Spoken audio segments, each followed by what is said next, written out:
শাকিব খানের নতুন লুক হলো ভাইরাল। দম সিনেমার জন্য আফরান নিশো কমিয়েছে 14 কেজি ওজন। প্রথমে আসা যাক শাকিব খানের কাছে। আপকামিং সিনেমা সোলজারের জন্য সেপ্টেম্বরে দেশে আসেন শাকিব খান। এরপর 7 অক্টোবর আসে ফার্স্ট গ্লিমস অফ সোলজার। সেখানে শাকিব খানকে খুব ব্রুটাল রূপে দেখা যায়। দেন 10 অক্টোবর শাকিব খান তার অফিসিয়াল ফেসবুক পেজে একটি ছবি পোস্ট করেন এবং ক্যাপশন দেন your soldier at your service. সেই ছবিতে শাকিব খানকে দেখা যায় একটি গ্ল্যামার লুকে এবং সাথে মোসও আছে। ফার্স্ট গ্লিমস ও ফার্স্ট লুকে তো বাজিমাত করে দেয় শাকিব খান। ফ্যানদের মাঝে একটা ঝড় উঠে যায় রীতিমতো। অনেকে 2003 সালের একটি পিকের সাথে মেলানোর চেষ্টা করে তার বর্তমান লুককে। সেই সময় এই নায়ককে দেখা যায় মোস সহ। এর অনেকদিন পর শাকিব খান ইনস্টাতে তার আরো একটি ছবি দেন, যেখানে দেখা যায় মোসওয়ালা শাকিব খান হেঁটে আসছে। শাকিব খানের এই লুক পরিবর্তন দিনকে দিন দর্শক মহলে একটা আলাদা ক্রেজ তৈরি করছে। এক এক সিনেমার জন্য এক এক লুক, যা দেখতে সত্যিই খুব প্রশংসনীয়। সোলজার সিনেমাকে সামনে রেখে শাকিব খানের এই ভিন্নধর্মী লুক সত্যি অনেক পজিটিভ প্রভাব ফেলবে সিনেমায়। সোলজার সিনেমাটি আগামী 16 ডিসেম্বর মুক্তি পাবে প্রেক্ষাগৃহে। ঈদ ছাড়া সিনেমা মুক্তি নিয়ে অনেকের নানা ধরনের মতামত আছে। অনেকে বলছে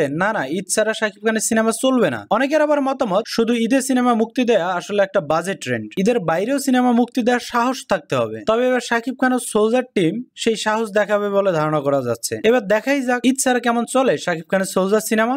তাহলে দম সিনেমার জন্য 14 কেজি ওজন কমিয়েছে আফরান নিশো। হ্যাঁ, ঘটনা সত্য। রিসেন্টলি এক সাক্ষাৎকারে এই নিউজটি নিশ্চিত করেছে চঞ্চল চৌধুরী। তিনি বলেন, দম সিনেমার জন্য আমরা প্রায় 2 বছর অপেক্ষা করছি এবং কষ্ট করে কাজ করে যাচ্ছি। এই সিনেমার জন্য আফরান নিশো 14 কেজি ওজন কমিয়েছে। এছাড়াও চঞ্চল চৌধুরী আরো জানায়, আমরা দুইজন একই সিনেমায় কাজ করছি, যা আগে কখনো করা হয়নি। তবে আমরা খুব আগ্রহী আছি সিনেমাটির জন্য। নিশু চঞ্চলের পাশাপাশি এই সিনেমায় থাকছে পূজা চেরি। অ্যাকচুয়ালি দম সিনেমা নিয়ে তো অনেক দিন থেকে গুঞ্জন চলছে, কে কাস্ট হবে। শেষ পর্যন্ত চঞ্চল চৌধুরী, নিশু ও পূজা চেরি ফাইনাল কাস্ট হয়। এই সিনেমা বাংলাদেশ ও মধ্যপ্রাচ্যের বিভিন্ন দেশে শুট হচ্ছে ও হবে। আসন্ন ঈদ উল ফিতর 2026 কে সামনে রেখে এই সিনেমার কাজ চলছে। মানে শাকিব খানের প্রিন্স সিনেমার সাথে মুক্তি পাবে দম সিনেমা। আর এরই মাধ্যমে শাকিব খান ও আফরান নিশুর মাঝে আরো একটি সিনেমাটিক ক্লাশ দেখা যাবে। এবার তাহলে দেখাই যাক শাকিব নিশুর নতুন সিনেমাটিক ক্লাশ কেমন জমে।